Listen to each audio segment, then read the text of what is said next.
Assalamualaikum warahmatullahi wabarakatuh. Halo semuanya, perkenalkan nama saya Titania Olivia dengan NIM E1111231072.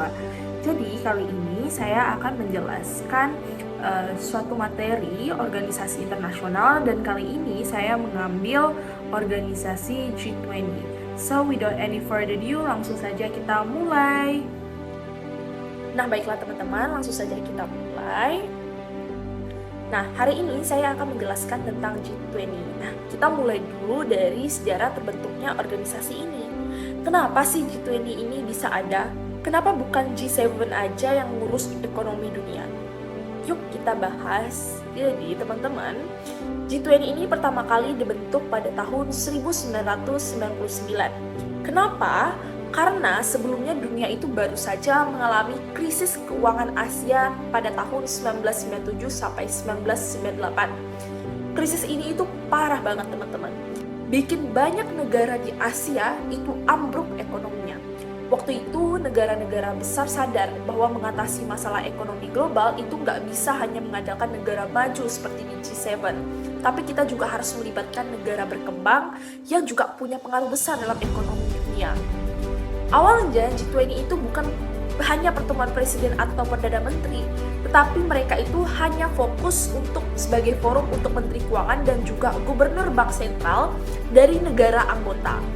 Mereka berkumpul untuk mencari solusi ekonomi bareng, tetapi ternyata sebaliknya, krisis keuangan global pada tahun 2008 ini bikin mereka sadar kalau keputusan ekonomi itu harus lebih cepat dan juga lebih efektif. Akhirnya G20 ini berkembanglah jadi KTT, kepala negara ataupun kepala pemerintahan, di mana langsung para pemimpin negara yang berdiskusi dan juga mengambil keputusan penting. Jadi sejak tahun 2009 itu peran G20 itu semakin kuat. Organisasi ini diakui sebagai forum utama kerjasama ekonomi global, bahkan bisa dibilang menggantikan peran G7 dalam banyak aspek kebijakan ekonomi dunia. Sekarang teman-teman bisa lihat G20 ini nggak cuma ngomongin soal krisis keuangan aja, tapi mereka itu juga sebagai tempat pertumbuhan ekonomi, perdagangan, investasi, dan juga bahkan mereka membahas isu stabilitas keuangan internasional. Teman-teman, sekarang kita bahas soal siapa aja sih yang bisa masuk dalam G20 dan kenapa mereka yang dipilih. Mungkin kalian penasaran kan, kenapa bukan semua negara aja yang bergabung? Nah, kita bahas bareng-bareng ya. Nah, jadi G20 ini terdiri dari 19 negara plus Uni Eropa, jadi ada 20. Jadi gabungan negara-negara ini tuh punya pengaruh yang besar banget di dunia karena mereka itu mewakili 85% dari PDB dunia, 75% perdagangan global, dan juga 2/3 populasi dunia. Artinya, keputusan yang mereka buat di forum ini tuh bisa berdampak ke hampir semua negara, termasuklah ke negara kita, Indonesia.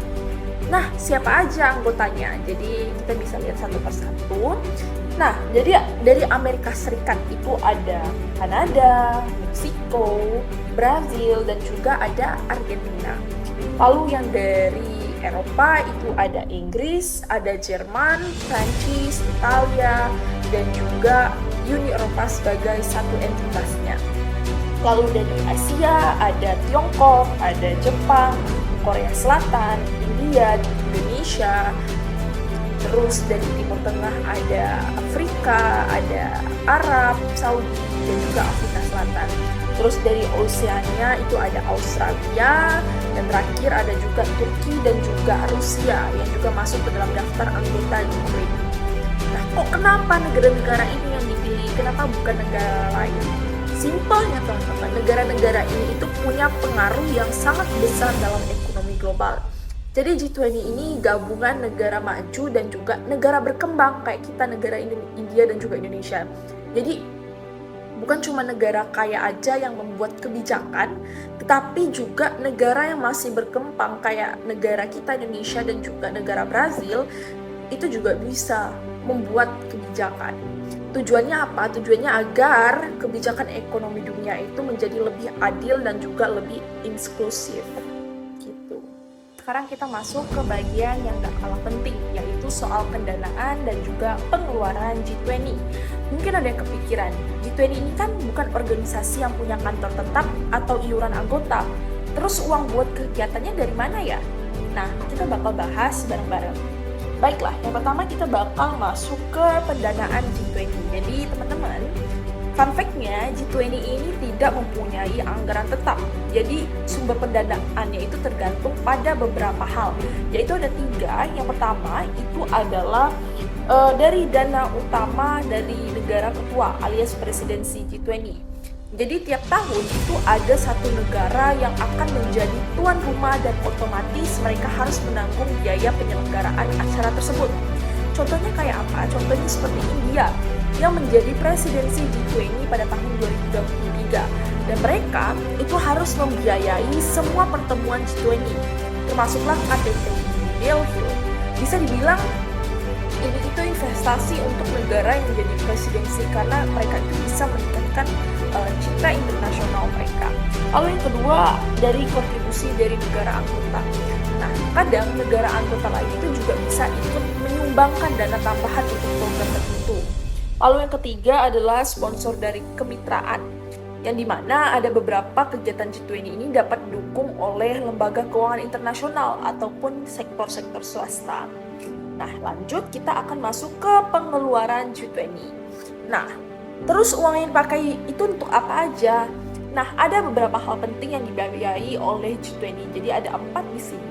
So, yang pertama itu adalah penyelenggaraan KTT dan pertemuan. Jadi ini itu termasuk biaya untuk keamanan, logistik, transportasi, dan juga akomodasi para delegasi. Contohnya, saat tahun 2023, India itu menghabiskan sekitar 120 juta US dollar untuk KTT pada tahun 2023. Lalu yang kedua ada pendanaan inisiatif global. Jadi G20 ini juga membuat dana khusus untuk berbagai program internasional. Contohnya pada tahun 2022, G20 ini membentuk dana pandemi untuk membantu orang-orang ataupun negara-negara yang terdampak oleh COVID-19.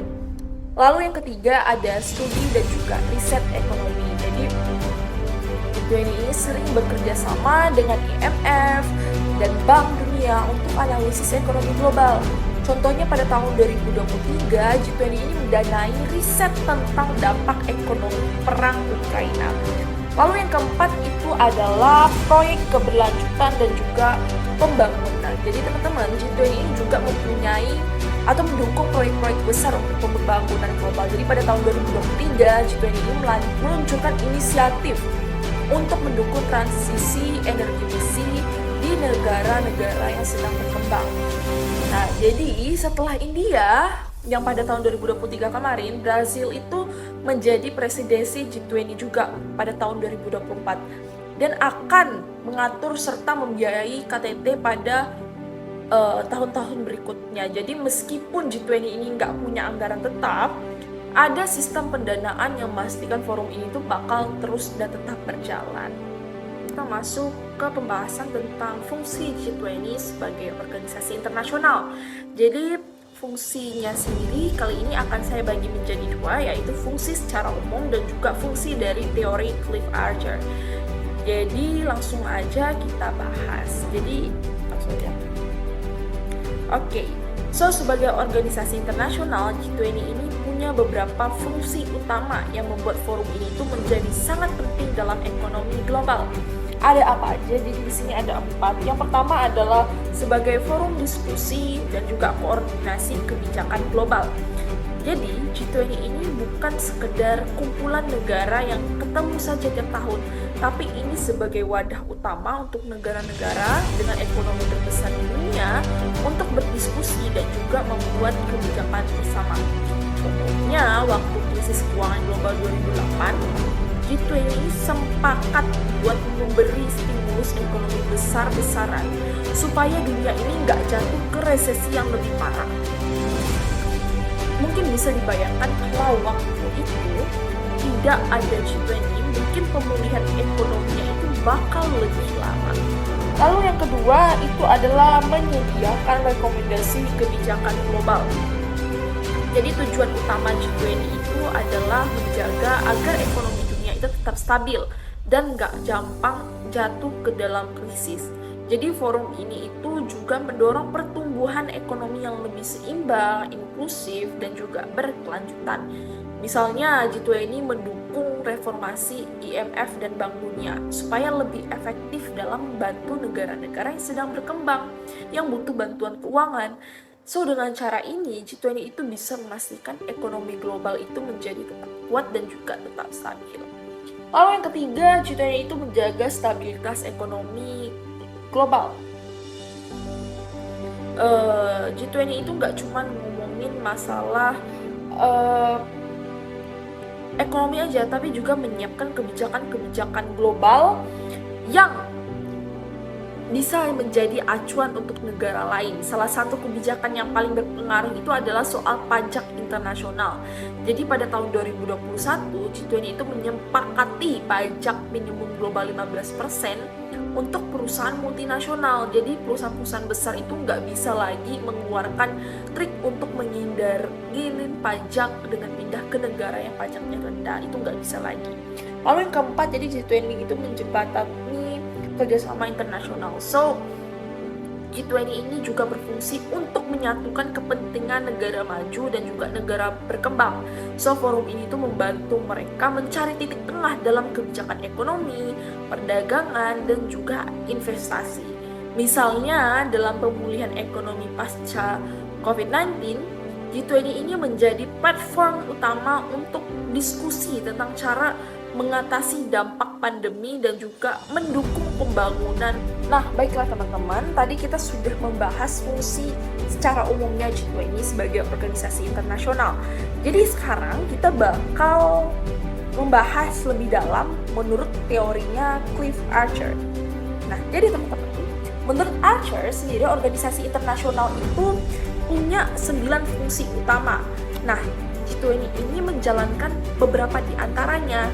Dan kita bakal bahas yang paling relevan. Oh ya, jadi G20 ini tidak memenuhi satu di antara teori Cliff Archer. Jadi satu di antaranya itu apa? Jadi satunya itu adalah tidak adanya proses rekrutmen ataupun penambahan anggota baru. Ada mungkin yang bertanya, keanggotaannya bisa berubah nggak? Kenapa nggak ada rekrutmen?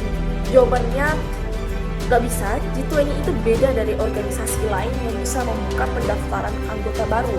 Jadi sejak awal dibentuk, anggotanya itu sudah tetap dan tidak akan ada sistem resmi untuk menambah ataupun mengeluarkan negara-negara yang sudah ada. Jadi kalau ada negara lain yang mau ikut dalam diskusi G20, biasanya mereka hanya diundang sebagai tamu, bukan sebagai anggota tetap. So, 9 diantaranya ada apa saja? Yang pertama itu adalah G20 sebagai tempat menyampaikan kepentingan nasional atau National Interest Articulation and Aggregation. So, G20 ini membantu negara-negara menyatukan dan mengartikulasikan kepentingan ekonomi mereka di level global. Jadi negara-negara itu bisa menyuarakan kepentingan mereka di forum ini dan berusaha mencari titik tengahnya. Jadi contohnya itu salah satu debat besar di G20 itu adalah soal penghapusan subsidi bahan bakar fosil. Jadi negara maju itu ingin subsidi ini dihapus untuk mengurangi emisi karbon. Tapi negara berkembang itu tuh masih membutuhkan subsidi kuat untuk menjaga harga energi mereka itu tetap terjangkau. Lalu yang kedua, G20 ini sebagai penentu norma global atau sebagai norm setting. So teman-teman, G20 ini tuh nggak cuma sebagai tempat diskusi, tetapi mereka itu juga menetapkan standar ekonomi global yang nantinya akan menjadi acuan banyak negara. Contohnya, G20 itu menetapkan pajak minimum global 15% untuk perusahaan multinasional. So dengan kebijakan ini, perusahaan besar itu nggak bisa lagi lari ke negara dengan pajak rendah untuk menghindari pajak di negara asalnya. Lalu yang ketiga, G20 itu sebagai wadah sosialisasi kebijakan atau socialization dalam teorinya Cliff Archer. So di G20 itu negara-negara itu bisa belajar dari pengalaman satu sama lain, terutama negara berkembang yang bisa mengadopsi strategi dari negara maju. Contohnya, negara berkembang itu belajar strategi pemulihan ekonomi pasca pandemi dari negara-negara maju yang lebih dulu pulih. Lalu yang keempat adalah G20 ini sebagai pembuat keputusan global atau decision making. So G20 ini tuh juga berperan dalam menghasilkan kesepakatan strategis yang berdampak pada ekonomi dunia. Contohnya, G20 itu membahas rencana pengurangan utang negara berkembang supaya negara-negara ini tuh tidak terjebak dalam krisis keuangan yang berkepanjangan. Lanjut, next. Oke, so yang kelima itu adalah G20 sebagai pemberi legitimasi kebijakan. Nah, jadi keputusan yang dibuat di G20 ini sering dijadikan rujukan oleh negara-negara anggota dalam menyusun kebijakan ekonomi mereka. Contohnya kesepakatan pajak digital global yang diadopsi dalam kebijakan pajak beberapa negara anggota. Lalu yang selanjutnya adalah G20 sebagai penerapan keputusan atau decision implementation. Nah, bukan cuma bikin keputusan, tapi G20 ini juga bisa harus memastikan kebijakan yang disepakati ini bisa benar-benar diterapkan di negara-negara anggota. Contoh nyatanya, banyak negara anggota G20 itu mulai menerapkan kebijakan pajak minimum global setelah kesepakatan di forum ini. Lalu yang ketujuh ada sebagai pusat informasi global atau information. Jadi G20 ini nggak cuma sebagai tempat untuk mengobrol, tetapi juga mengumpulkan dan juga menyebarkan data ekonomi global. Contohnya laporan tahunan G20 tentang tren ekonomi global dan resiko keuangan dunia, termasuk data tentang utang negara berkembang dan juga data tentang dampak perubahan iklim.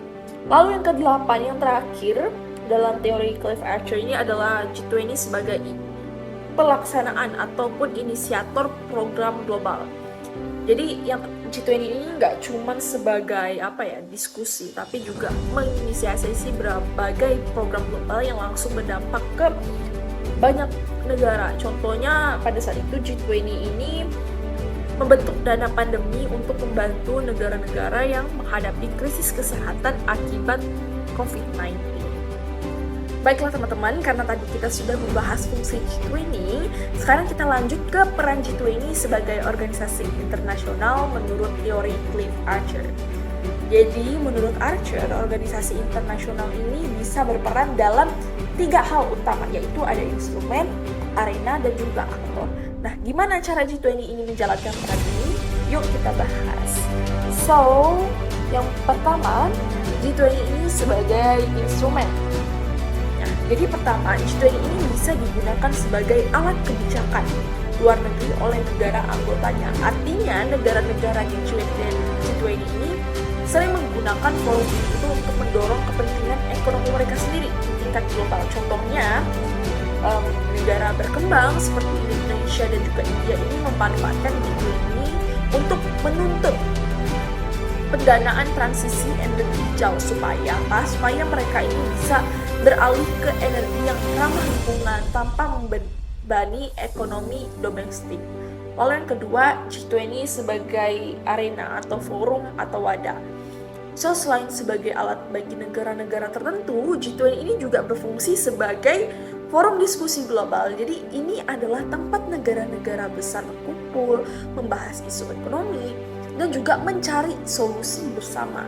Contohnya apa? Jadi contohnya itu saat pandemi COVID-19, G20 ini menjadi forum utama untuk membahas distribusi vaksin global dan juga pemulihan ekonomi. Lalu yang terakhir, yang ketiga adalah G20 sebagai aktor. So, terakhir G20 ini bisa bertindak sebagai aktor independen dalam kebijakan global. Meskipun G20 itu nggak punya sekretariat permanen seperti PBB. Jadi ada beberapa kebijakan yang mereka itu inisiasi sendiri tanpa hanya mengikuti keinginan negara anggota tertentu. Contohnya apa? Contohnya itu G20 itu jadi inisiator kebijakan transisi energi global. So dengan mendanai proyek-proyek energi hijau di negara berkembang, jadi G20 itu bisa menjadi inisiator lah ke dalam forum-forum tersebut. So, baiklah teman-teman, peran tadi merupakan materi terakhir yang akan saya bahas. So, terima kasih telah mendengarkan presentasi saya kali ini. Sehat-sehat terus dan sampai jumpa di next video. Bye-bye!